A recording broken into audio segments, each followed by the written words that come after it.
Harumain adalah rebusan 44 jenis akar kayu yang berfungsi untuk singkirkan getah ketum, toksin dan bahan kimia dari dadah.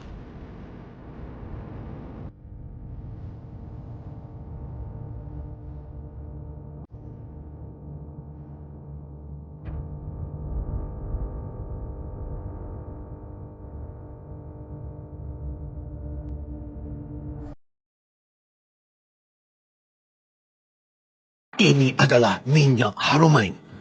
Cara penggunaannya.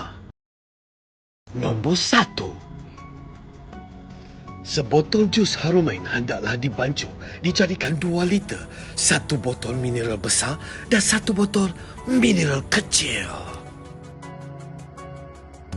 Nombor 2. Pastikan minum air mineral paling kurang 3 botol mineral besar sehari untuk bantu singkirkan getah ketum dalam badan sebab molekul air lebih halus.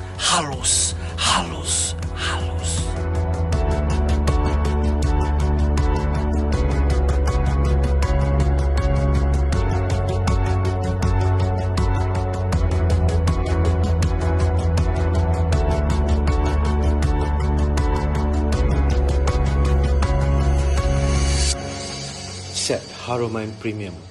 Cara penggunaan dah dapat? Kalau anda orang itu, silakan.